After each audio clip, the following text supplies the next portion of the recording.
Magandang araw at maligayang pagdating. Ako ang inyong gabay sa mundo ng mga pangitain at karunungan. Dito sa Gabay Lakbay Diwa, hindi lang tayo nananaginip, binibigyan natin ng kahulugan ang bawat bisyon at kinabukasan ang pinto ng swerte. Samahan niyo akong tuklasin ang mga lihim ng inyong panaginip at gabay para sa masaganang buhay. Huwag kalimutang makinig at damdamin ang mensahe ng inyong diwa. Kahulugan ng panaginip. Lagi-lagi mong kasama ang iyong yumaong ina. Ito ay hindi masamang panaginip. Sa katunayan, isa ito sa pinakamagandang senyales ayon sa paniniwalang Pilipino at espiritual na pananaw.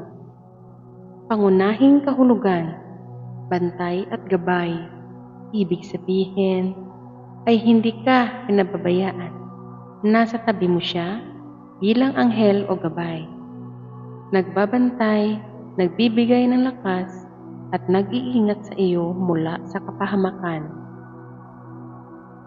Matibay na ugnayan. Ang pagiging nakakasama ay tanda na malalim pa rin ang inyong samahan.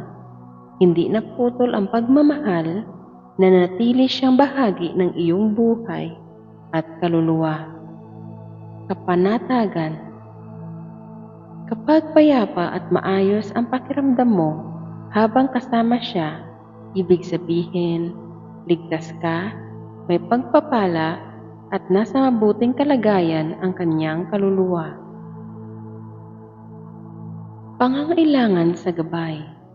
Minsan ay paalala rin na balikan ang kanyang mga payo, lalo na kung may pinagdadaanan kang pagsubok o desisyon ngayon. Karagdagang paliwanag. Kung masaya at payapa siya, magandang tanda. May darating na ginhawa, solusyon sa problema o magandang balita. Kung parang may sasabihin o nagpapayo, makinig ka. Ito ang kanyang paraan ng paggabay sa iyong kasalukuyang sitwasyon. Kung laging nauulit, ipinapahiwatig na kailangan mo pa ng kanyang presensya o ipagpatuloy ang pag-alala at pagdarasal para sa kanya. Ano ang maaaring gawin? Magdasal para sa kanyang kapayapaan ng kaluluwa, magsimba o mag-alay ng misa kung kaya. Tandaan ang kanyang mga aral. Ito ang pinakamagandang paraan ng pagpupugay. Sa madaling salita, ang panaginip na ito ay mensahe. Nandito lang ako, hindi kita iiwan, ligtas ka. Yan ang ating paglalakbay para sa araw na ito. Sana ay nakatulong ang mga aral at gabay na aking ibinahagi. Naway magdala ito ng swerte, proteksyon, positibong enerhiya sa inyong tahanan.